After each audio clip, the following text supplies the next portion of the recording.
Hey y'all, welcome back to Snarknotes. Here's my face. I wanted to try something a little different today because A, the algorithm doesn't like me. Wow, me, a leftist on YouTube complaining about capitalism? Who knew? And B, because I'm out of work right now for coronavirus, so I have a lot of time on my hands. Given that fact, I figured that now would be a great time to talk about what radicalized me. No, it wasn't college. It was working in retail. So almost all the jobs that I've had in my life thus far have been either in food service or retail. And it sucks. And I hate it. Some of y'all may be looking at me and thinking, well, you big dummy, it's because of your hair and your facial piercings. To which I would say, oh, Dad? Is that you? I thought you didn't like watching YouTube. Yeah, my town doesn't care about body mods, thankfully, because I'm a sad girl, and I need to do something with that sadness so I don't completely hate myself. Also, I didn't get to do this as a teenager, so I've got to do it now. No, the real reason that I've only worked minimum wage jobs is because the town that I live in relies almost solely on tourism for its economy. So, pretty much all that's available up here are jobs in food service or retail, to attract tourists. Also, capitalism has deemed degrees in the arts and humanities meaningless. So, I wonder why all the people in charge right now are so willing to sacrifice people's lives for the economy. Stonks! On the subject of degrees, under capitalism, the only real reason to go to college isn't to better yourself or expand your knowledge. It's to get a degree so you can get a higher paying job than minimum wage. Given that logic, if you go to college and you don't find a degree that pays you better than minimum wage, you're a failure. But what they don't tell you is that there are so many more low-wage jobs than skilled positions in our economy, so it's more likely that you'll end up getting one of those, and not like a middle managing position. You're not a failure for working minimum wage jobs, even though our society treats you as such. Capitalism relies on the consumption of goods. So it requires that there are people running stores and restaurants. And you can only have so many managers and owners. Most of the work that's getting done in these fields is by laborers. But nevertheless, our society still treats low-wage workers like shit. And it assumes that they're lazy or unwilling to better themselves and just go to college and get a degree. Or that they're unintelligent because, well, you don't have to have a brain to flip burgers. Yes, Karen, you do, actually. I'd like to see you try to bust your ass in a McDonald's for a week. Tell me how that goes. Another little fun caveat for our society is that it expects these minimum wage positions to be temporary. But that logic is very unsound, actually, because it assumes that there's going to be an ever-growing population, so that those who are just entering the workforce, like teenagers, are going to be able to take the positions of those who have been there for years and who have gotten their experience to be able to move on to a higher skilled position. But, that's not environmentally sustainable, given that we live on a finite planet.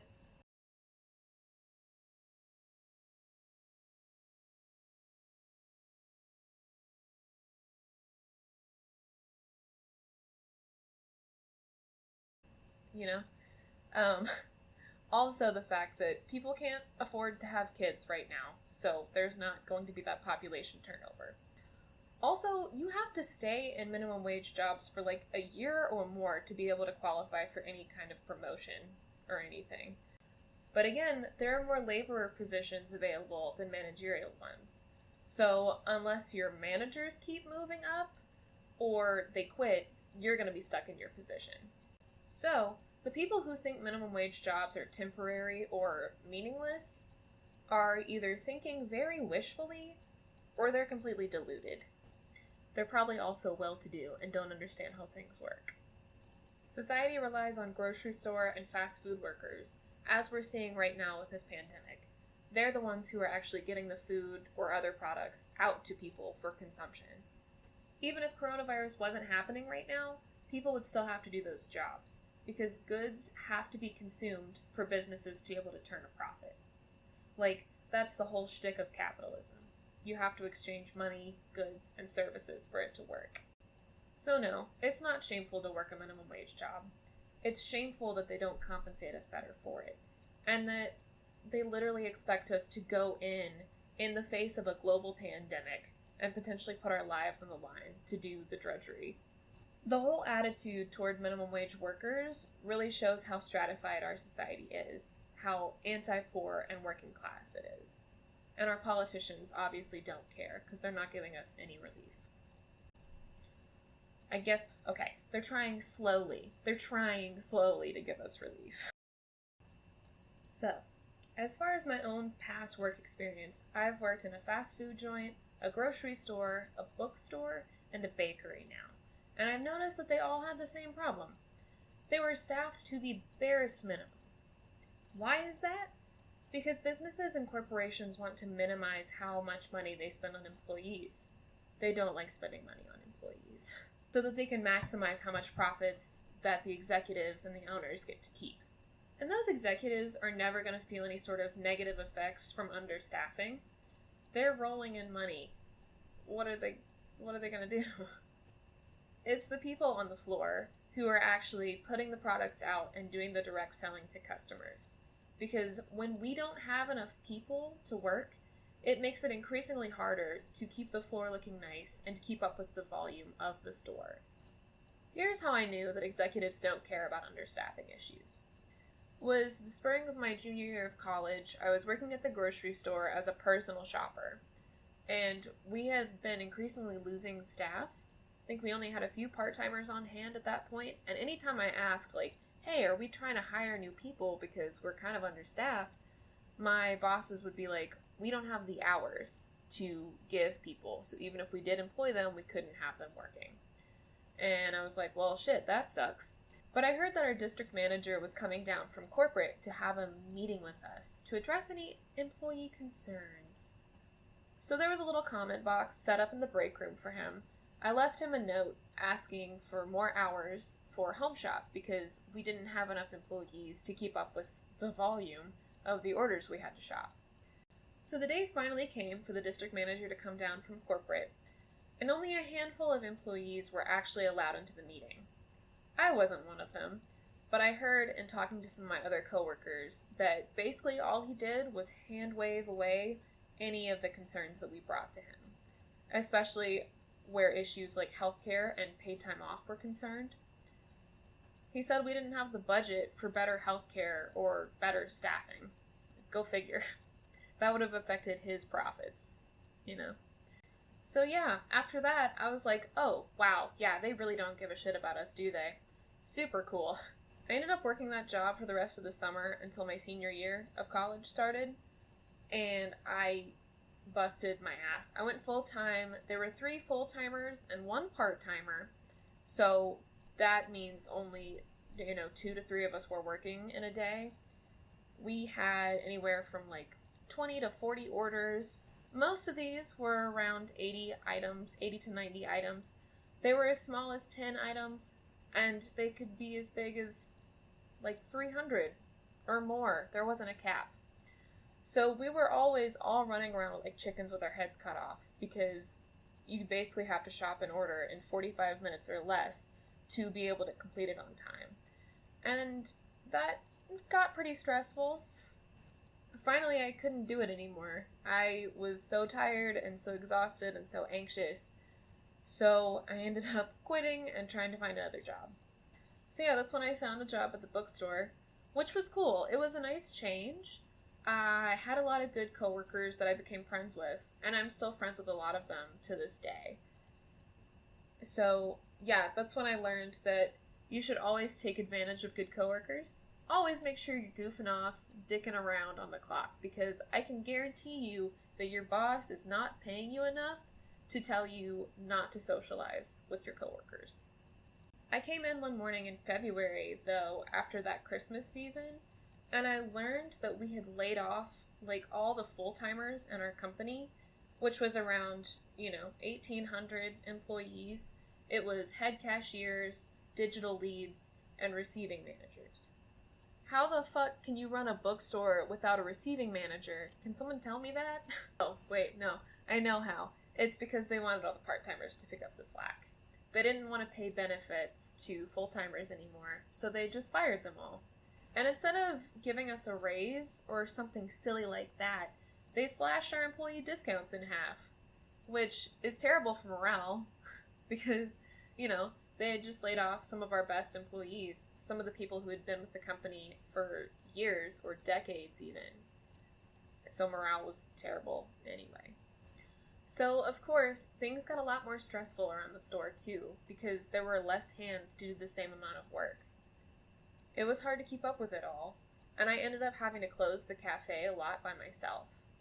I had to take care of customers while also doing mounds of dishes, while also making sure everything was clean for the beginning of the day, the next day. And it really weighed on me. Like, every time I had to close by myself like that, I'd pretty much come home and just have a breakdown. Like, I'd sit and cry on the couch, and my partner would be like, dude, are you okay? Like, what do you need? This job is really bad for you. And I was like, yeah, well, what am I gonna do? All while this was happening, I was making less than $10 an hour, and I was like, I love my coworkers, but I can't do this. This is terrible for my mental health, and I could be making more money somewhere else for doing the same amount of work. So I finally started looking for another job, found one at one of the local bakeries in my town, and it was really cool at first. Like, I got tips for the first time. Like, I was actually allowed to take tips, and we got free bread and pastries and coffee.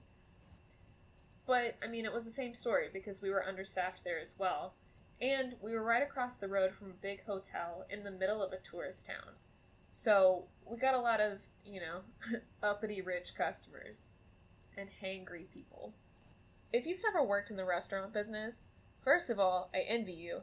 But second of all, it sucks, dude. It's so demoralizing. And people who come into restaurants will just treat you like you're 1,000 steps beneath them for whatever reason. They'll be super picky about their food. They'll be really condescending when they order. They won't tip. They'll make sexual advances to you. And you could be busting your ass making sure all your tables have the correct orders and stuff. And you might still get cussed out over one slight mistake. And after a while, that just really eats at you and makes you feel worthless. That's why the turnover rate for restaurants is so high. Because either you can work there and take that abuse and just do drugs and alcohol when you get off, or you can quit and find another job. And the cycle continues. So, here's your PSA. Always treat your food service workers really well, because they're having a rough time, I can guarantee you. And if you're not tipping 20% or more, please start. Please, for the love of God, start. I know tipping sucks, and we need to have an overhaul of that system.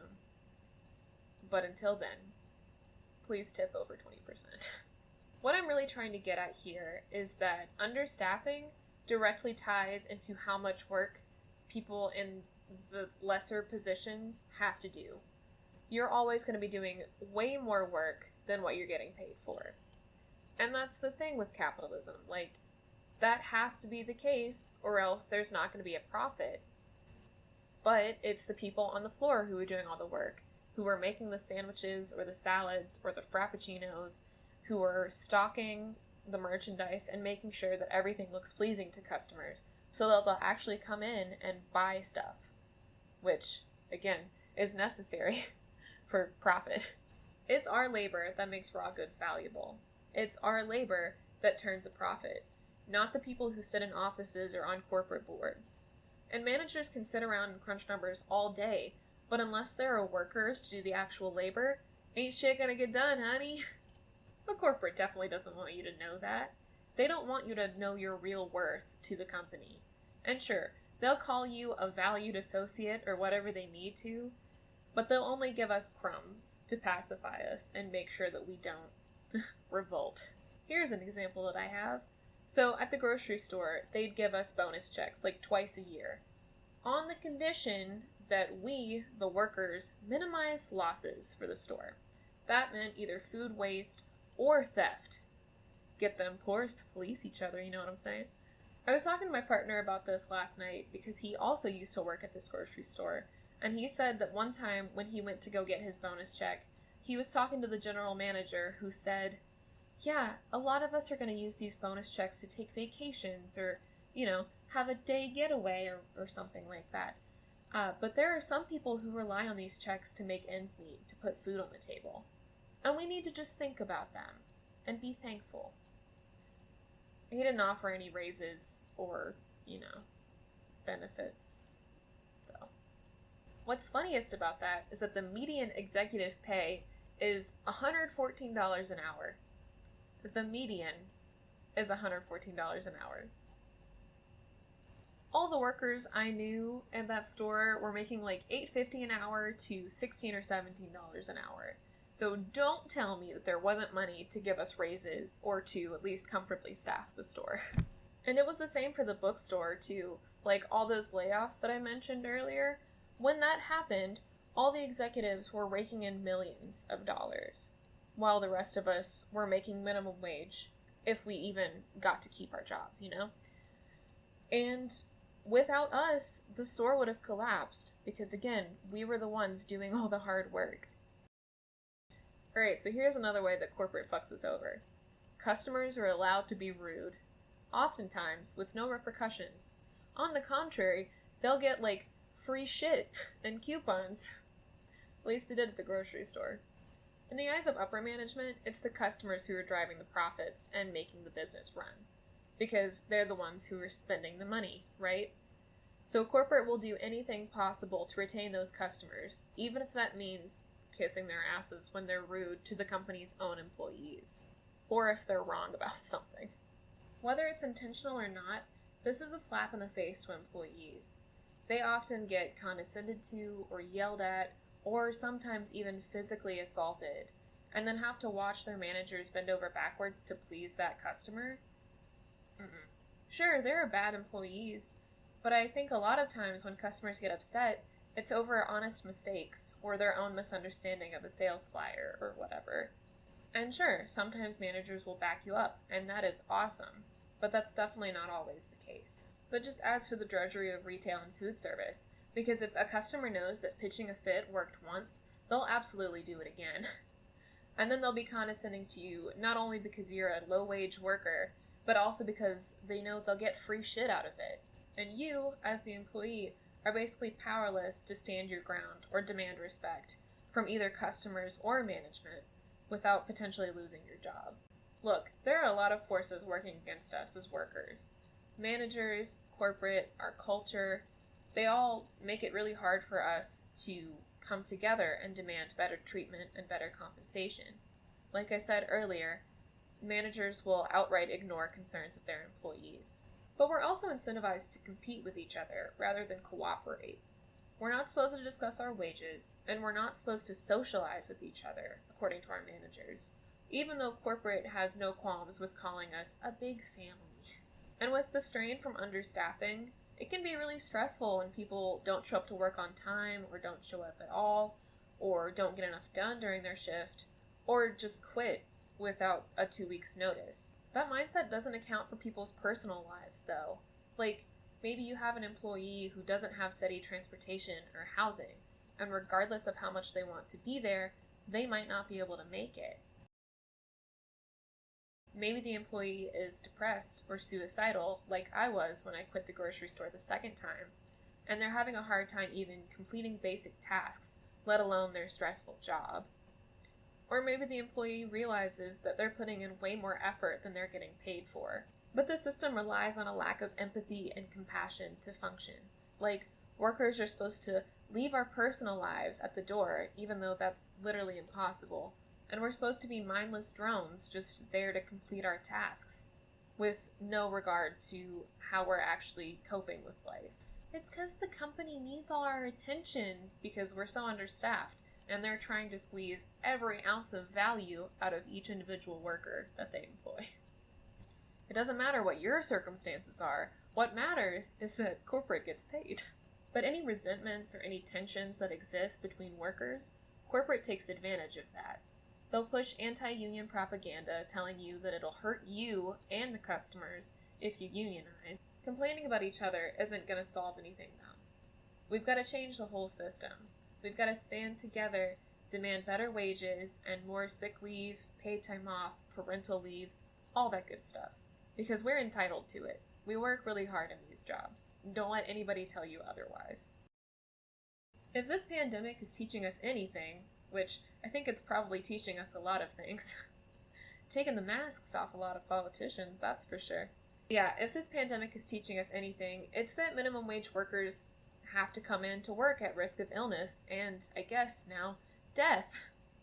That's very good and normal, and people can't afford to take time off if they are sick or if they're scared of contracting a deadly virus because they get paid so poorly and they can't afford to miss a paycheck. I don't know about y'all, but I think that is completely an affront to workers' rights and to the well-being of every person in this country. Your coworkers aren't the enemy. It's corporate executives and shareholders and anybody who sits in a desk all day trying to figure out how to employ the least amount of people for the largest profit margins, all the while giving us crumbs so that we don't stand up for ourselves.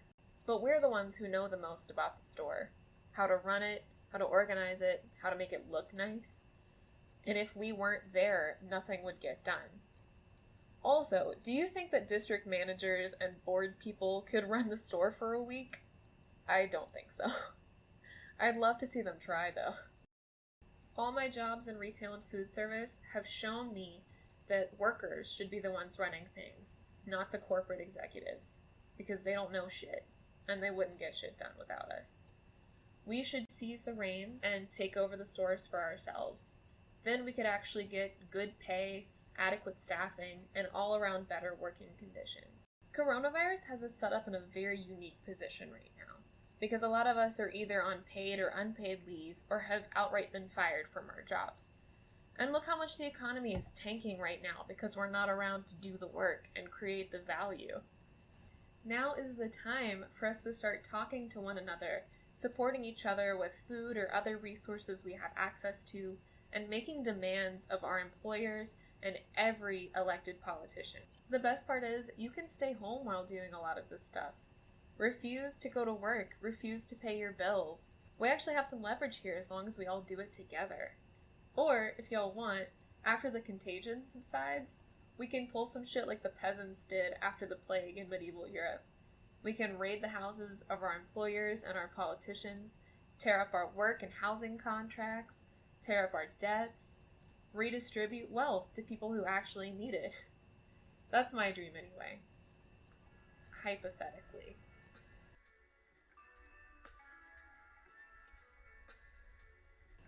Thank you guys so much for watching. As always, I really appreciate your time and your attention. If you liked this video, I would super appreciate it if you hit that like button down there. And also the subscribe button if you want. Yeah, that'd be cool. So I think my next video is going to be a fiction review about a sci-fi novel that I read a few weeks ago. After that, I want to do a video about fascism. I already have some scripts written for how much the American education system sucks. And yeah, we'll just play it by ear. If you guys want to go follow me on Twitter, my handle's down below. I can keep you updated there. Anyway, I hope you're all staying safe and staying healthy. Until next time.